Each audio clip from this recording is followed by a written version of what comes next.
મિત્રો, આજે આપણે ઇંગ્લિશ પ્રાઇમરની અંદર લેસન નંબર 4 ફોનેટિક્સ શીખવાનું છે. એ બી સી ડી વાંચતા અને લખતા આવડી ગયું ને? હવે આપણે અંગ્રેજી શબ્દોને વાંચતા શીખીશું. એ માટેના મૂળાક્ષરના ઉચ્ચારને શીખીએ. કેપિટલ એ, સ્મોલ એ, એને આપણે ઉચ્ચારમાં કઈ રીતે વાંચીશું? એ.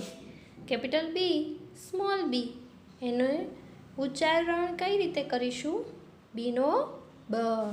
કેપિટલ સી, સ્મોલ સી, શીનો ક, એનું ઉચ્ચારણ કથી થશે. કેપિટલ ડી, સ્મોલ ડી, તેનું ઉચ્ચારણ થશે ડ. કેપિટલ ઈ, સ્મોલ ઈ, એનું ઉચ્ચારણ થશે ઈ અથવા એ. કેપિટલ એફ, સ્મોલ એફ, એનું ઉચ્ચારણ થશે ફ. કેપિટલ જી, સ્મોલ જી, તેનું ઉચ્ચારણ થશે ગ. કેપિટલ એચ, સ્મોલ એચ, તેનું ઉચ્ચારણ થશે હ.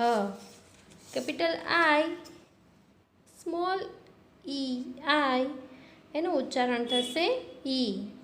કેપિટલ જે, સ્મોલ જે, તેનું ઉચ્ચારણ થશે જ. કેપિટલ કે, સ્મોલ કે, તેનું ઉચ્ચારણ થશે ક. કેપિટલ એલ, સ્મોલ એલ, એનું ઉચ્ચારણ થશે લ. કેપિટલ એમ, સ્મોલ એમ, એનું ઉચ્ચારણ થશે મ. કેપિટલ એન, સ્મોલ એન, તેનું ઉચ્ચારણ થશે ન.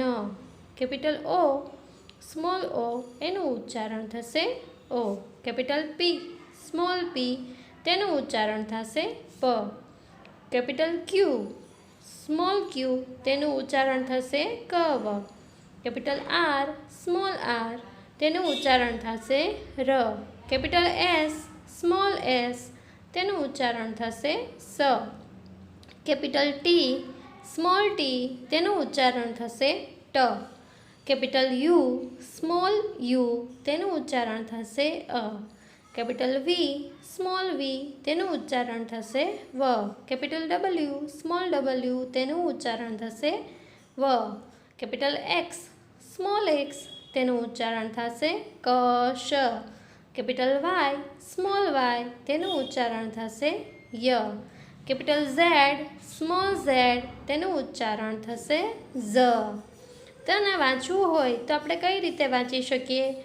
એનો એ, બીનો બ, સીનો ક, ડીનો ડ, ઈનો ઈ અથવા એ, એફનો ફ, જીનો ગ, એચનો હ, આઈનો ઈ, જેનો જ, કેનો ક, લનો એલનો લ, એમનો મ, એનનો ન, ઓનો ઓ, પીનો પ, ક્યુનો ક વ, આરનો ર, એસનો સ, ટીનો ટ, યુનો અ, વીનો વ, ડબલ્યુનો વ, એક્સનો ક સ, વાયનો ય, ઝેડનો ઝ.